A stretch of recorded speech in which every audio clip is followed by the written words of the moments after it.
અમદાવાદના Shahibaug police parade ground ખાતે ગણતંત્ર દિવસની ઉજવણી ઉત્સાહભેર કરવામાં આવી હતી। આ પ્રસંગે શહેર પોલીસ કમિશનર GS મલિક દ્વારા રાષ્ટ્રીય ધ્વજવંદન કરવામાં આવ્યું હતું। ઉજવણી દરમિયાન ફરજ પ્રત્યે ઉત્તમ કામગીરી કરનાર અનેક પોલીસ અધિકારીઓ અને કર્મચારીઓને પુરસ્કાર આપી સન્માનિત કરવામાં આવ્યા હતા।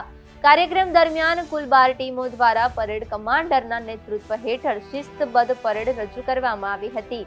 આ પ્રસંગે અમદાવાદ શહેર પોલીસ કમિશનર GS મલિકે પ્રજાસત્તાક દિવસ નિમિત્તે પોતાનું નિવેદન આપતા જણાવ્યું હતું કે આજે ભારતનો પ્રજાસત્તાક દિવસ છે। આ નિમિત્તે હું સૌને હાર્દિક અભિનંદન અને શુભેચ્છાઓ પાઠવું છું। આપણા સ્વતંત્રતા સેનાનીઓએ અનેક બલિદાન આપી સંવિધાનનું નિર્માણ કર્યું છે, જેને કારણે આજે આપણું લોકશાહી તંત્ર સફળતાપૂર્વક ચાલી રહ્યું છે। આ તમામ ઘડવૈયાઓને આપણે યાદ કરીએ। તેમણે વધુમાં જણાવ્યું હતું કે તાજેતરમાં યુરોપિયન સંસ્થા નમ્બીઓ દ્વારા અમદાવાદને ભારતનું સૌથી સુરક્ષિત શહેર જાહેર કરવામાં આવ્યું છે, જે અમદાવાદ પોલીસની પ્રશંસનીય કામગીરીનો પુરાવો છે।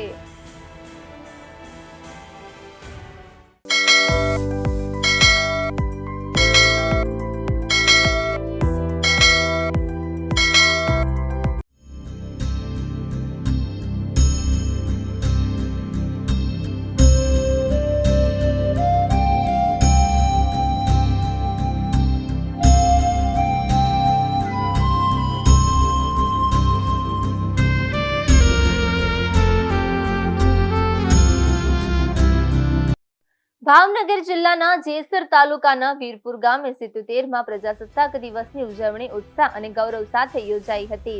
આ પ્રસંગે પ્રાંત અધિકારી DA રવૈયા અને સબ ડિવિઝનલ મેજિસ્ટ્રેટના હસ્તે ધ્વજવંદન કરવામાં આવ્યું હતું।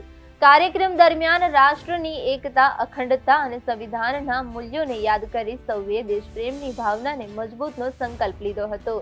કાર્યક્રમમાં પોલીસ અધિકારી, વિદ્યાર્થીઓ ઉપસ્થિત રહ્યા હતા।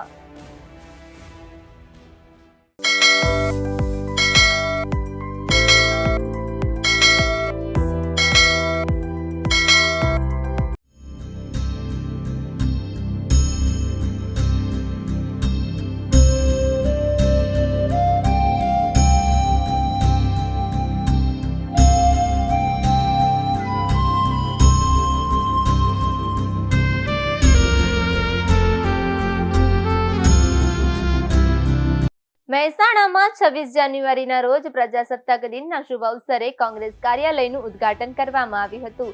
આ કાર્યક્રમમાં ગુજરાત પ્રદેશ કોંગ્રેસ સમિતિના પ્રમુખ અમિત ચાવડા, પૂર્વ પ્રદેશ પ્રમુખ બળદેવજી ઠાકોર તથા સાંસદ ગેનીબેન ઠાકોર ઉપસ્થિત રહ્યા હતા। કાર્યક્રમ દરમિયાન કોંગ્રેસના આગેવાનો તેમજ શહેર અને જિલ્લાના અનેક કાર્યકર્તાઓ મોટી સંખ્યામાં હાજર રહ્યા હતા।